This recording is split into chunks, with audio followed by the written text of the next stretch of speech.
Assalamualaikum warahmatullahi wabarakatuh. Jumpa lagi dengan aku, Sulis. Apa kabar hari ini? Semoga kita semuanya hari ini diberikan kesehatan, panjang umur, rezeki yang melimpah, dan tentunya berkah. Amin amin ya robbal alamin. Yang lagi sakit, semoga segera sembuh biar bisa beraktivitas seperti sedia kala.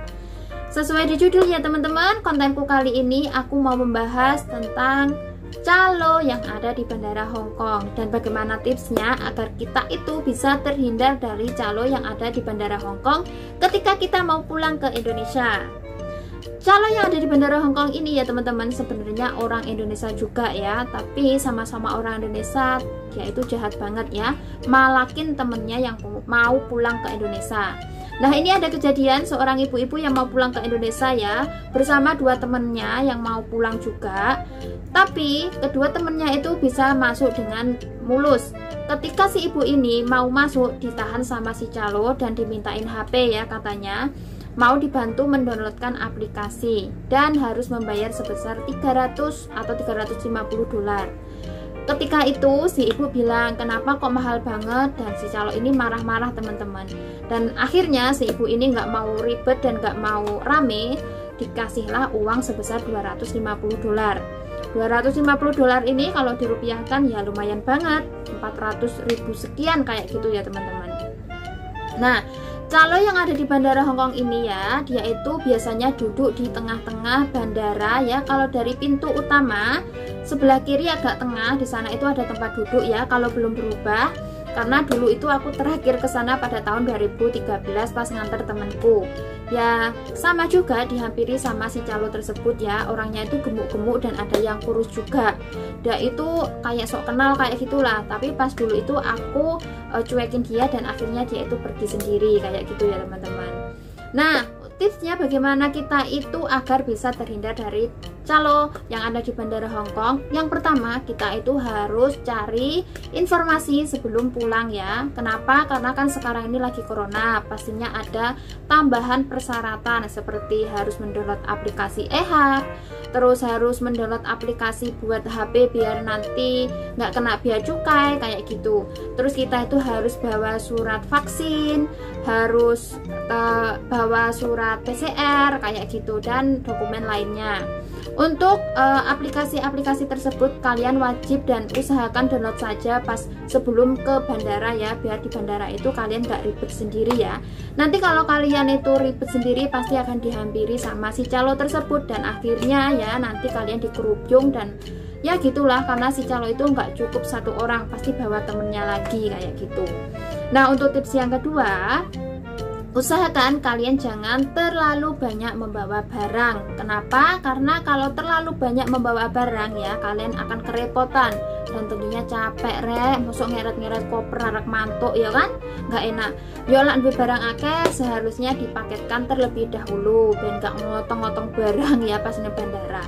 Kalau terlalu banyak bawa barang ya pasti juga kalian akan dihampiri sama si calo ya, nanti dia akan sok kenal gitu, mau membantu padahal dia itu ya mau nanti ujung-ujungnya minta bayaran tinggi kayak gitu. Untuk tips yang ketiga teman-teman ya, kalian kalau mau ke bandara datanglah lebih awal dari jam check-in kalian. Kenapa? Nah, karena kalian nanti kalau terlalu mepet ya nanti pasti buru-buru terus gugup kayak gitu. Mending enakan kan setengah jam sebelum check-in kalian sudah sampai, bisa untuk istirahat santai, terus lihat-lihat di bandara kayak gitulah ya, daripada nanti kesusu. Lebih baik kan nyantai kayak gitu ben ora tinggi panganan si calo iku ya, nanti lah awakmu gugup lu pasti mengko diparani jaluk meneh. Tips yang keempat ya, kalau kalian itu tidak tahu tempat check-in, misalnya kalau kalian itu ada masalah apa, lebih baik kalian itu tanyakan pada si petugas bandara. Pastinya di sana itu ada security, tukang bersih-bersih, terus ada petugas dari bandara sendiri, ada polisi kayak gitu. Kalian tanya saja ke orang tersebut, jangan tanya sama si calo. Kenapa? Kalau kalian itu tanya sama si calo, pastinya nanti kalian itu akan dijerumuskan. Nah, kalau kalian tanya sama si petugas, pastinya petugas itu memberitahu yang sebenar-benarnya kayak gitu ya teman-teman. Terus tips selanjutnya, kalau kalian itu pas check-in, perhatikan ya, apalagi kalau kalian itu dikintilin sama si calo ya. Pokoknya pas check-in itu otomatis kalian kan ditimbang tuh barangnya. Kalau ditimbang barangnya otomatis kalian harus dan wajib perhatikan timbangannya, jangan sampai diinjak sama si calo. Karena kenapa? Dulu itu juga pernah kejadian ya, sampai mbak-mbak itu hampir habis $800 teman-teman. Dan dia itu timbangannya diinjak sama si calo biar barangnya itu overload. Kalau sudah overload otomatis kan nanti mbaknya itu bingung, terus nanti sama si calo dikasih saran gini-gini kayak gitu. Padahal barang kita itu sendiri tidak overload karena kita gugup dan akhirnya ya udah ya mengeluarkan uang kan eman-eman juga. Terus tips selanjutnya, kalian harus berani melawan si calo ya, pokoknya cuekin saja. Terus ojo digape, dumbar baik kayak gitu. Terus kalian itu jangan takut ya, pokoknya sikapnya itu harus biasa saja biar si calo itu bisa terkalahkan sama kita sendiri ya teman-teman. Pokoknya kita itu harus mandiri, jangan mengandalkan orang lain, apalagi mengandalkan calo ya. Calo-calo tersebut itu wah ngerek duit, eman-eman duitnya kita kan kerja juga capek, mending kita tabung taruh saku daripada dikasihkan sama si calo tersebut. Padahal apa yang dilakukan sama si calo itu sebenarnya kita sendiri itu bisa melakukan teman-teman.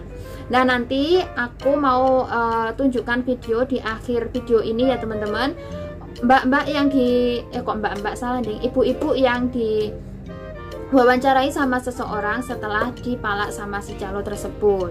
Nah itu dia tadi tips dari aku, semoga bermanfaat ya, bisa dijadikan untuk referensi ketika kalian mau pulang ke Indonesia. Oke, sekian dulu videoku hari ini. Terima kasih banyak yang sudah menonton. Jangan lupa untuk di like, comment, share, dan di subscribe. Ketemu lagi di video selanjutnya. Dan ini dia video si ibu-ibu yang diwawancarai. Bye. Assalamualaikum warahmatullahi wabarakatuh. Ya sebentar tak ulangi. Tadi begitu sampai langsung tasnya sampean di apa? Ditarik. Saya dipaksa, tarik. Dipaksa, terus HP-nya diminta. Gitu. Terus di temenku kan 3 orang, yang 2 sudah jalan, aku nggak bisa jalan soalnya HP-ku di situ dipaksa-paksa gitu. Ada saksinya kok, banyak kok saksinya tadi di sana duduk, adik-adik duduk di sana ada saksinya. Terus gimana dia bilangnya? Katanya yang nolong ngisi apa dilindungi lah, ngisi biar HP-nya nggak kena pajak di Indonesia lah gitu. Terus buat cek ini lah. Terus?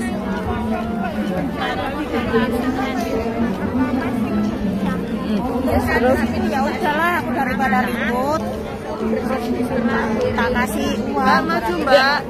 Dia mintanya tadi berapa? 250. Sampean nggak mau ya tadi ya?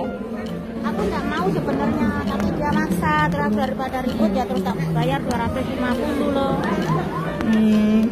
Terus orangnya yang gemuk itu ya? Kurang 2, gemuk sama kurus. Rambutnya panjang itu. Terus sekarang sudah di-download ya? Sudah di-download, sudah dibuatkan sama dia?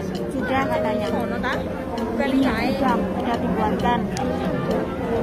Tapi kan kalau nolong orang itu ya jangan meres 250 ya dek ya 150 atau 100 gitu. Tadi ada nawar gitu ya?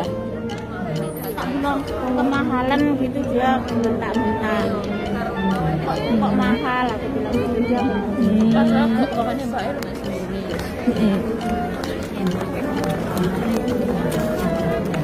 kok mahal gitu ya? Ya mahal lah 250. Ya sudah berapa? Iya 500 ya, 400 lebih lah gitu. Terus apa namanya? Saya enggak boleh jalan loh, tadi enggak boleh jalan ke sini loh. Sudah ditarik-tarik ya, enggak? Iya, dipaksa ditarik sana. Dipaksa suruh HP-nya itu. HP-nya sudah dipegang. Terus bicaranya kasar ya? Hah? Bicaranya kasar tadi iya, itu saya dengar. Kasar banget. Saya lihat tadi kan ke orang kan bicaranya kasar. Minta. Namanya siapa tadi Mbak? Siapa? Sri Trinate. mau ke Surabaya, jalan ke Surabaya ya. Iya. Jadi nanti karantina di Jakarta dulu, terus ke Surabaya gitu ya. Iya. Terus mau ke mana, Mbak? Ke Blitar. Ke Blitar. Banyak di Hong Kong sudah berapa tahun? 2004. 2004. Ini mau pulang terus? Mau pulang terus. 2004, mulai 2004 ya, mau pulang terus ya, finish kontrak ya. Finish. Ya. Terima kasih banyak ya Mbak ya, mudah-mudahan perjalanan lancar ya, apa aja sodakolah gitu ya, buat pengalaman biar diambil hikmahnya sama teman-teman ya. Iya. Nanti. Oke. Terima kasih.